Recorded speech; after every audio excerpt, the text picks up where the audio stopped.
So my yellow onions survive. Here is some of the damage that they do when they get into your yard. I can see that the mice don't get in as much as it was before I put this down. So once I cover this all up and fill in the holes, I think that should be okay.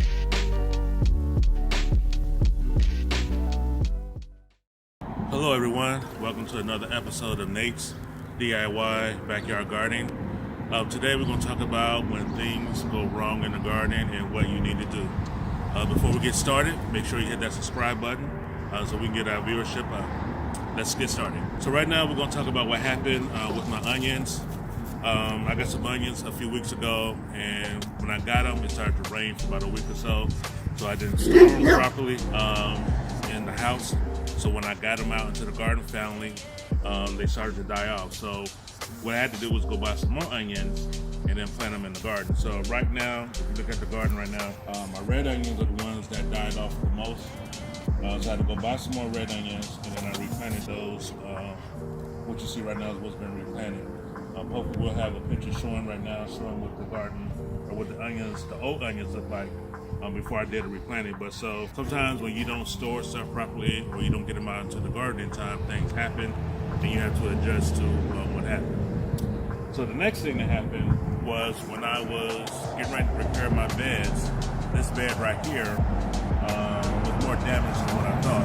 So what I had to do was go to Home Depot, buy some more lumber, and then build a new bed. So this was kind of an unexpected expense that I had, but the wood for this is not too bad.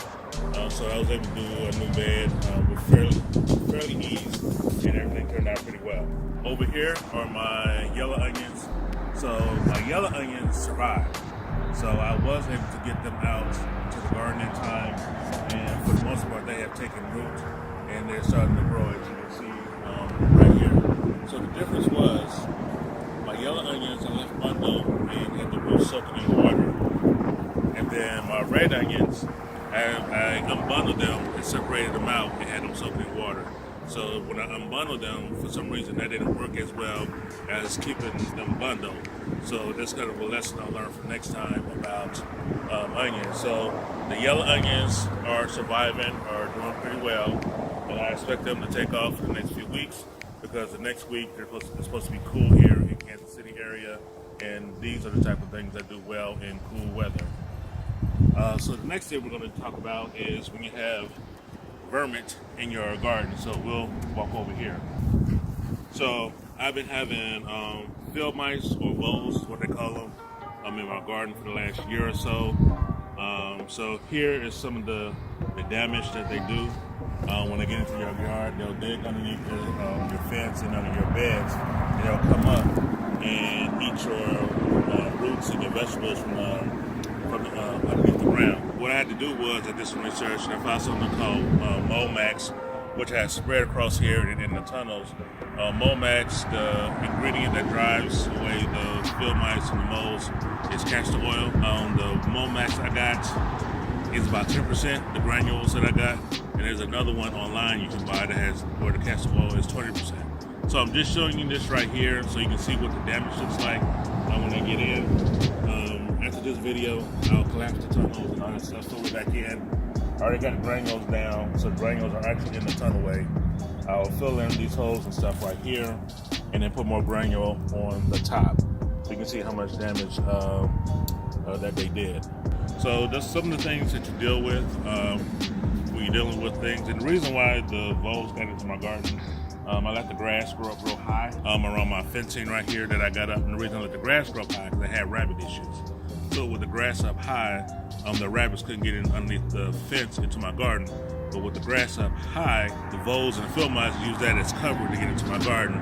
So as you can see along the edges, I have used a weed eater to cut back the grass that was lining up against my fence.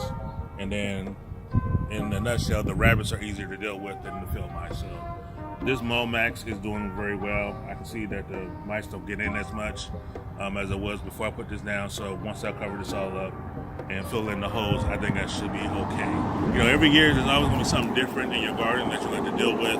You're going to kind of think on the fly, and some of the things you're going to do to fix it, whether it be pest control problems or starter plants, whatever, don't start off or don't take as well as you need in the garden.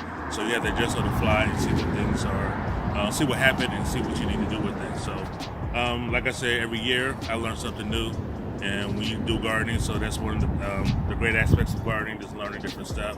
So this episode is when things go wrong, I guess is the best way to put it, and then how you adjust when you do that. Next time we meet, or my next video, I will show you a raised bed that I'm doing a different way. I'm using landscaping stones instead of hammer and nails or cordless screwdriver and nails.